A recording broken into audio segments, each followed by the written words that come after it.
My husband poured hot coffee on my face for saying, no. What happened next left him trembling.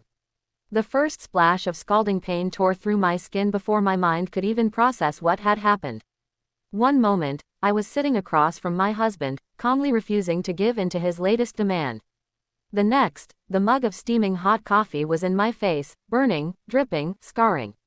My scream filled the kitchen, but what haunted me more than the physical pain was the look in his eyes, cold, furious, unrecognizing.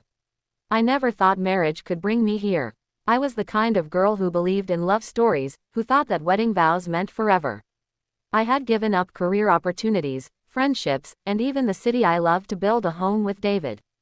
But that morning, when I dared to say one small word, no, he showed me who he really was. The fight started because he wanted me to lend his brother a large amount of money from my savings. It wasn't the first time. I had worked hard for years, slowly building that account for emergencies and, secretly, for my dream of going back to school. David never respected it. He thought everything I had was his to take. That morning, when I stood firm and said, no, David. Not this time, I unknowingly signed myself up for the cruelest punishment. The coffee scorched my cheek and dripped down my neck. I cried out, clutching my face, stumbling backward as the pain overwhelmed me. And then I saw it, not regret, not love, but a flicker of fear in David's eyes. He hadn't expected me to scream so loudly. He hadn't expected the neighbors to bang on the wall. He hadn't expected me to grab my phone, blinded by pain but clear enough to dial 3 digits, 911. For years, I had excused his temper. The cruel words, the slammed doors, the broken glass. I told myself he was stressed, overworked, misunderstood. But that morning, with the skin on my face blistering and my tears mixing with coffee, I knew the truth. I had been living with a monster. When the police arrived, David tried to play his part. He stuttered lies, pretending it was an accident, that I had bumped into his cup. But the burn marks on my cheek spoke louder than his excuses. The officers took him away, and for the first time in years, the house felt lighter. Still, the journey afterward wasn't easy. The mirror became my enemy. I couldn't look at my reflection without seeing the woman he tried to destroy. Nights were long, filled with nightmares of his anger.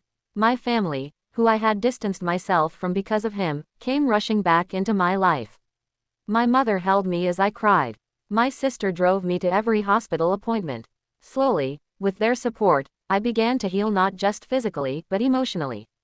The turning point came months later, when I stood in a courtroom. My husband sat just a few feet away, no longer the towering figure of control, but a trembling man in handcuffs. His lawyer tried to paint him as a good man who made a mistake, but as I took the stand, I spoke with a strength I didn't know I had. I said no, I told the judge, my voice steady. And for that, he tried to silence me with violence. But I am still here. And I will not be silenced again. The room was quiet. David couldn't even meet my eyes.